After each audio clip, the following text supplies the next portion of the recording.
Hi hello नमस्कार. माधुरीज फुटकट्ट्यामध्ये माधुरी तुम्हा सर्वांचं पुन्हा एकदा मनापासून स्वागत करते.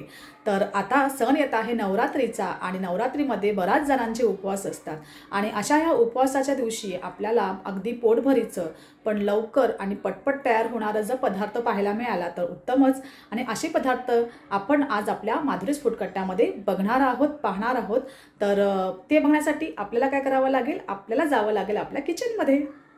चला तर मस्त असे झटपट होणार आहे आपण साबुदाण्याचे थालीपीठ कसे बनवायचे उपवासासाठी. कारण की उपवास म्हटलं तर भूक पण तेवढीच लागते आणि कामही पटापट व्हायला पाहिजे. अशाच पद्धतीचं खाणं आपण उपवासाच्या टायमाला शोधत असतो. तर मी इथे घेतलेला आहे 1 कप साबुदाणा, जो मी मिक्सरला छान बारीक वाटून घेतलेला आहे. त्याचबरोबर एक मोठा असा बटाटा घेतला आहे. छोटा बटाटा असेल तर 2 घ्या. छान बटाटा सोलून घेतला आणि तो तसाच मी मिक्सरला छान वाटून घेतलेला आहे बारीक. आणि त्याची जी बटाट्याची जी पेस्ट आहे ते मी या साबुदाण्याच्या पेस्टमध्ये किंवा पावडरमध्ये घालून घेतलेला आहे. कुठेही आपल्याला साबुदाणा भिजवायचा नाही आहे किंवा 4-5 तासाची वेट करायची नाही आहे. तर साबुदाणा छान मिक्सरला लावून घ्यायचा बारीक, त्याची पावडर झाल्याच्यानंतर त्यामध्ये कच्चाच बटाटा वाटून घालायचा आणि थोडं थोडं पाणी घालून हे मिश्रण सुरुवातीला आपल्याला मिक्स करून घ्यायचं आहे. एकदम लगेचच पातळ करायचं नाही आहे. तर सुरुवातीला बटाटा आणि आपला साबुदाणा भिजण्यासाठी आपण थोडंसं पाणी घालून घेतलं. चवीनुसार मीठ घालून घ्यायचं आहे. खूप सोपी पद्धत आहे आणि फटाफट हा पदार्थ तयार होतो. त्याचबरोबर 3 ते 4 छोट्या हिरव्या मिरच्या मी बारीक चिरून घातलेल्या आहेत चवीसाठी.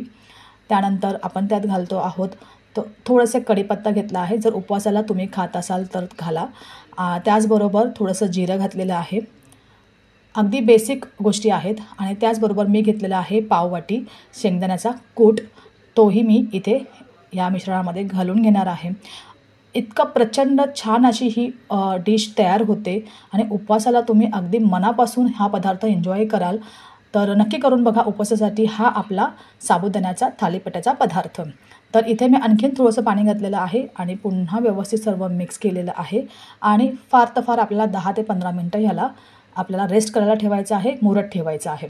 तर बघा 10 ते 15 मिनटांनी ते मिश्रण पुन्हा थोडं घट्ट झालं, साबुदाणा थोडा फुलला, ती पावडर थोडी फुलली आणि अगदी थोडंसं पाणी आपण ह्यात घालायचं आहे. पातळ नाही, आपल्याला डोसा नाही बनवायचा आहे, तर डोसाची ही रेसिपी मी लवकरच घालेल. तर आणखीन थोडंसं पाणी मी इथं घातल्यानंतर थोडीशी बारीक कोथिंबीर इथं चिरून घालते आहे. तुम्ही जसं उपवासाला खाता त्यानुसार ह्यात आपल्याला कोथिंबीर किंवा कढीपत्ता किंवा इतर कुठल्या गोष्टीचा वापर करायचा आहे. तर कोथिंबीर मी तर थोडीशी घातलेली आहे चवीसाठी. आता इथे पॅन मी छान गरम करत ठेवलेला आहे. पॅन चांगला गरम झाल्यानंतर गॅस मिडियम फ्लेमवर ठेवायची आहे आणि मिडियम फ्लेमवरतीच हे आपल्याला शेकवायचे आहेत. तर तेल छान घातल्यानंतर थोडंसं बॅटर आपलं जे साबुदाण्याचं आहे ते मी इथं घालून घेतलं आहे.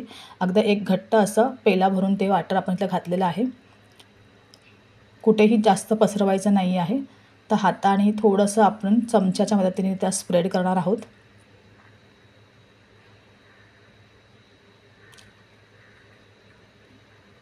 तर पीठ वगैरे मळायची गरज नाही. असं घट्ट असं बनवून तुम्ही घातलं तव्यावर किंवा पॅनवरती आणि चमच्याने असं चांगलं त्याला थापून घ्यायचं आहे. एकसारखं थोडंसं मीडियम थिक आपल्याला हे करून घ्यायचं आहे. खूप जास्त पसरवायचं नाही, तर मीडियम थिक असं ठेवायचं आहे. आणि त्याचबरोबर असं हे मी चपातीचं लाटणं घेतलेलं आहे आणि त्याने असे थोडेसे होल करून घेते आहे, जसे आपण थालीपीठाला करतो. ते केल्यानंतर काय होणार आहे, आपल्याला त्यात तेल घालायचं आहे, जेणेकरून हे थालीपीठ पटकन शिजले जातील. कारण की सगळंच आपण कच्चं घेतलेलं आहे, त्यामुळे त्याला पटकन शिजण्यासाठी चारी बाजूने छान ते शिजून तयार झाला पाहिजे. त्यासाठी मी असे त्याला होल करून घेतले, जसे आपण थालीपीठला करून घेतो. आणि त्या थोडंसं तेल घालून घेतलं. तुम्ही तूप खात असाल तर तेही घालू शकता. उपवासाला शक्यतो तूप घालतात. आणि इथे मी बाजूच्या कडा चांगल्या छान काढून घेते आहे. बघा लगेचच सुटलं आहे. 2 मिनटंच, फक्त 2 मिनटं पण नाही, अगदी 1.5-1 मिनटं आपल्याला झाकण ठेवायचं आहे वाफ करण्यासाठी. आणि झाकणचा वापर नंतर करायचा नाही, ते काढून ठेवायचं. आणि दोन्ही बाजूने छान असं खरपूस हे थालीपीठ भाजून घ्यायचं आहे. हलकं हलकंसं तेल घालून घ्यायचं आहे किंवा तूप घालून घ्यायचं आहे. आणि मस्त असं हे हलके गोल्डन ब्राऊन होईपर्यंत दोन्ही बाजूने शेकून घ्यायचे, परतून घ्यायचे आहेत. आणि चमचमीत असे हे थालीपीठ इथं तयार होतात. फार जास्त वेळ लागत नाही आणि उपवासाला अगदी उत्कृष्ट हा पदार्थ तयार होतो. आता नवरात्रीचे आपले उपवास चालू होणार आहेत. आणि अशा वेळेला अगदी साबुदाणा खिचडीच आपण किती खाणार, तर असं काहीतरी वेगळं आपल्याला खायला मिळालं, भूक पण आपली भागली जाईल असे पदार्थ जर आपल्याला मिळाले तर उत्तमच. तर असा हा आपला मस्त खरपूसाचा आपला थालीपीठ करून झालेला आहे. तर नक्की ह्या वेळेस ही रेसिपी करून बघा आणि तुमचा किती वेळ वाचतोय आणि तुम्हाला रेसिपी कशी वाटली तेही मला कमेंट करून सांगा. मस्त असे हे गरमागरम थालीपीठ मी दह्याबरोबर सर्व केलेले आहेत. खूप सोपी पद्धत आहे आणि चवीलाही तेवढेच उत्कृष्ट आहेत, जबरदस्त आहेत.